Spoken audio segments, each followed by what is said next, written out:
Hey y'all, it's Dr. Know-It-All. I am somewhere in New Jersey, maybe Camden, I'm not exactly sure.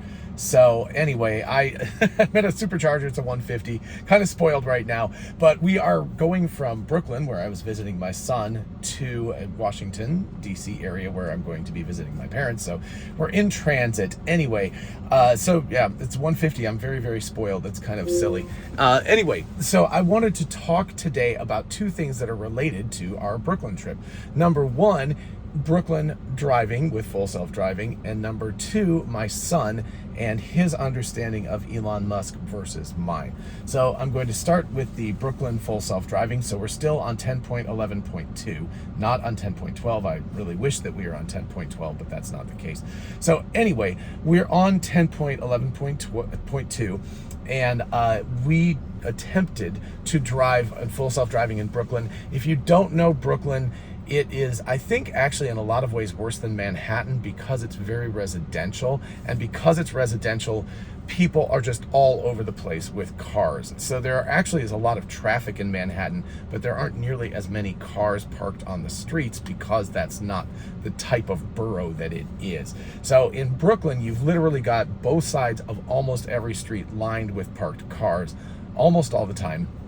And so when people have to stop or do something, so there's a car parked here and they just pull up right next to it and they just stop, either turn on their hazards or don't, get out of the car, do the kind of stuff they need to do, whether it's deliver food or just go to their friend's house for a while.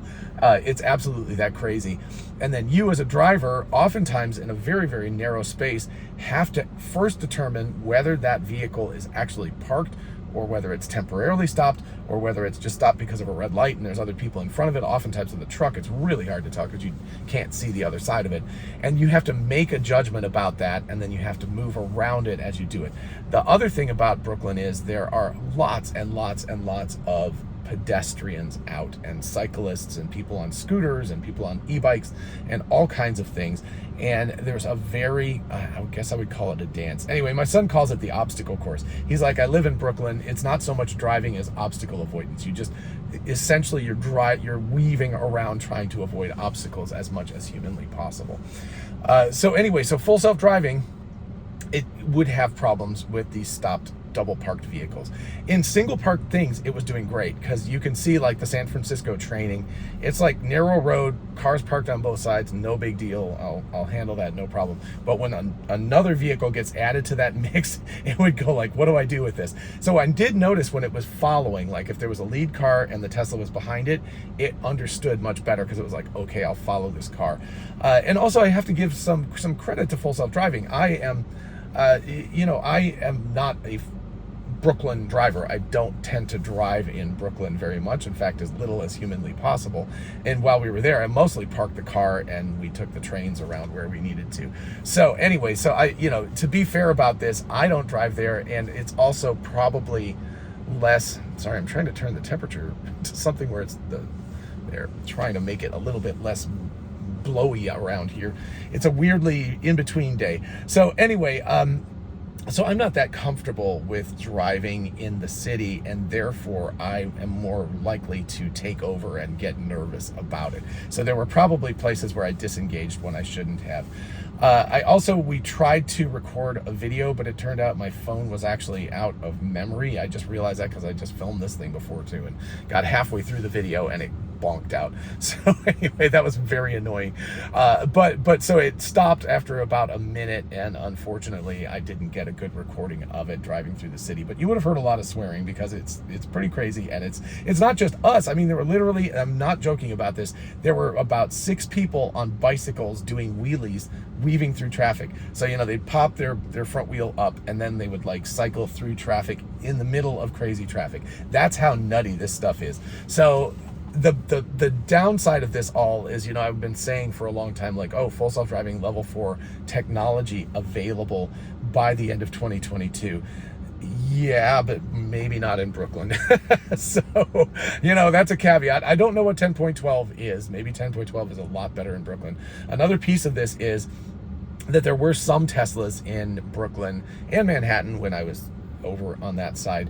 But not very many compared to the number of vehicles. And it's not an easy place. It's very urban. Almost nobody has a garage or any place that they can really conveniently plug the car in. So it's not that convenient. And then there's like very, very few superchargers on the islands.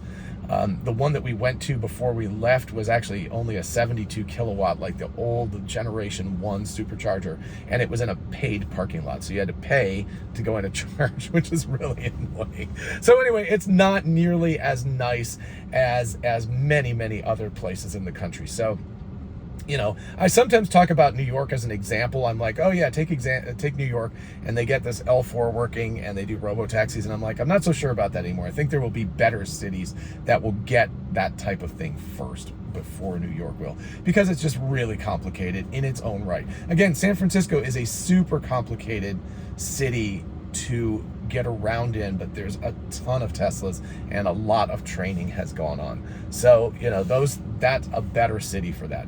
Okay, second piece of this I wanted to talk about was my son. He's a well-read, very intelligent college graduate working in, you know, he works in computers. He works for the movies, but a lot of the stuff he does is in computers. So I'm just trying to give you, he knows stuff. He's very generally knowledgeable about technology. He's an early adopter kind of person. And in talking to him, it was quite shocking and quite revealing to hear him repeat all of the stuff that you hear on the mainstream media, like how Elon Musk is buying Twitter as a selfish sort of act, that he doesn't know what he's doing, that he's a bad CEO, that full self-driving is a complete joke and it's not real at all. Now, admittedly, you know, maybe if he's tried it out in Brooklyn, he might not have a great view of that because it is very different there than it is in the rest of the country. And in fact, you know, we got to Staten Island and drove the rest of the way here pretty much on autopilot. So, you know, it's that kind of situation. And there was actually a spot where we were turning in here and there was a crazy weird 4-lane thing with no lane markings, and I would have been completely confused, and the car got right in the right lane and did the correct thing. So, you know, to give credit where credit is due, it's very good at what it does with that kind of a thing.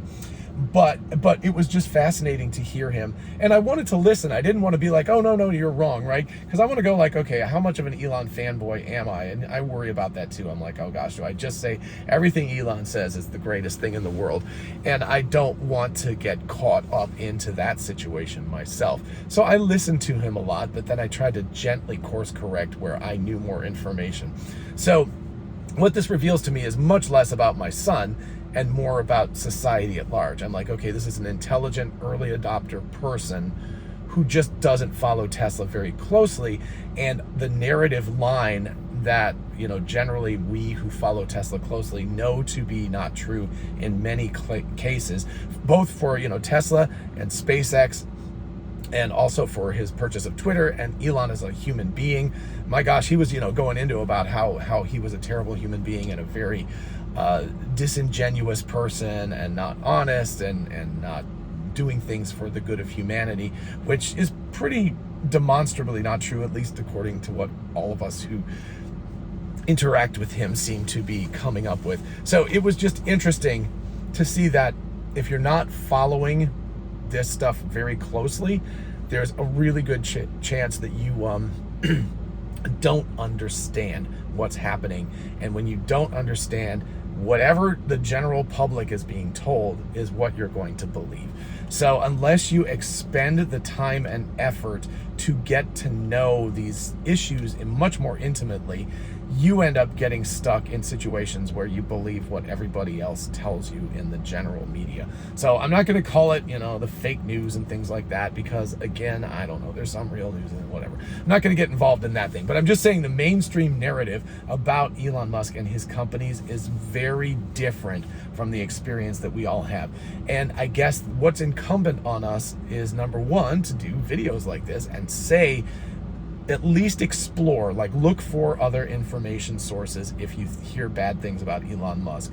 But the problem is that most of the people who watch videos like this are already people who are interested and might know about this as well. But the other thing you can do as just a regular person is, when you meet people like this, friends, family members, acquaintances, whatever, try to gently, don't be a jerk about it, but just say, look, there's information that indicates that this is not the case. And you might want to consider that perhaps Elon Musk and his companies are doing good and doing the best that they can, not trying to lie about all of this stuff, and not saying full self-driving is a thing when it's complete vaporware, because clearly it's not. It did a lot of good driving, even though it's not perfect yet. It's a beta. So anyway, I think that that's the most effective thing, is just gentle course corrections to try to provide information for the people that you know. But it does worry me because, again, Tesla doesn't have a PR department, and Elon Musk doesn't have a PR department, and he hates PR, and I understand why. But somehow information has to get out that's positive information to combat a lot of the negative stories. So that's what I'll say. So anyway, full self-driving in Brooklyn, not the greatest thing in the world. And the lack of understanding of a narrative about Elon Musk and his companies is definitely a concern. All right, thank you. Anyway, we are still traveling, but I'm doing an interview with Ross Gerber tomorrow afternoon at my parents' house, so hopefully that will go okay. And I will be posting that in the next couple of days, and then I'll be home very soon after that and back to the normally scheduled studio type videos and things. In the meantime, I appreciate your putting up with me, and the fact that I don't know why the air conditioning, I couldn't get it to like calm down. But anyway, I really do appreciate it. I appreciate my Patreon patron support and everybody who watches, and please let me know what you think about full self-driving, especially if you have driven it in like New York City area, any of the boroughs. I'd be really interested to know what you think about it in terms of the way that it drives, and whether you have beta and everything in the area. I would love to know about that. And also, I would love to know about your experience with people who are not quite as in the know, and whether you've had to have conversations with them to correct some information that's not correct. Anyway, so, all right, thank you so much. Have a lovely Tuesday, and I will talk to you all soon. Bye-bye.